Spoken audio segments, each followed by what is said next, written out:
अटक होण्याआधी एकनाथ शिंदेंचा फोन आल्याचा संजय राऊतांचा दावा। शिंदेंनी अमित शहांशी बोलण्याचा प्रस्ताव दिल्याची माहिती। राऊतांच्या नरकातला स्वर्ग पुस्तकाचा आज प्रकाशन।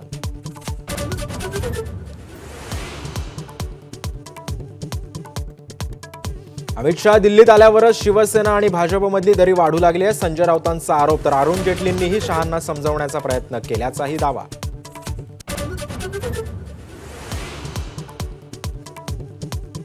जिल्हा प्रमुख आणि संपर्क प्रमुखांना मार्गदर्शन केल्यानंतर उद्धव ठाकरेंची आमदार खासदारांशी चर्चा।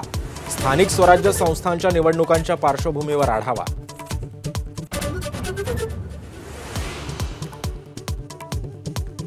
एक वेळ देशात भाजप राहणार नाही, पण भारतात काश्मीर नक्कीच राहणार। संपर्क प्रमुखांच्या बैठकीमध्ये उद्धव ठाकरेंचं वक्तव्य। तर वैचारिक विरोध असला तरी पंतप्रधानांसोबत असा निर्वाळा।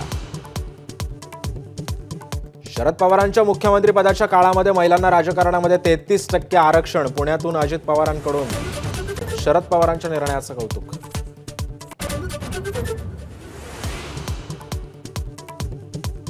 राष्ट्रवादीचे नेते छगन भुजबळांकडे खंडणी मागणाऱ्या आरोपीला बेड्या आयकर विभागाचा अधिकारी असल्याची बतावणी करत मागितली होती 1 कोटींची खंडणी।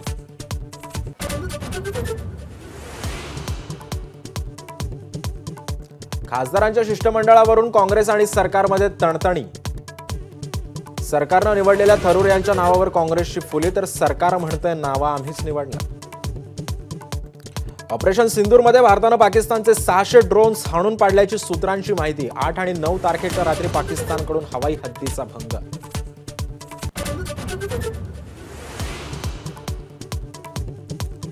केदारनाथमध्ये लँडिंग करताना हेली अँब्युलन्सचा अपघात। दुर्घटनेमध्ये हेलिकॉप्टरचे 2 तुकडे, सर्व 5 प्रवासी सुखरूप असल्याची माहिती।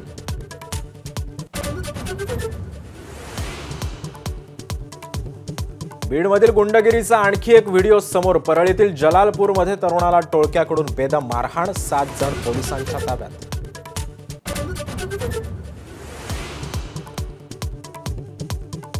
पिंपरीतील इंद्रायणी नदीच्या पूररेषेतील 36 बेकायदेशीर बंगल्यांवर बुलडोझर। सुप्रीम कोर्ट आणि राष्ट्रीय हरित लवादाच्या निर्णयानुसार कारवाई।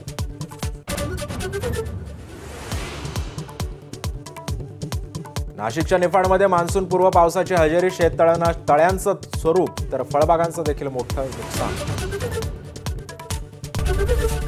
एबीपी माझा, उघडा डोळे बघा नीट।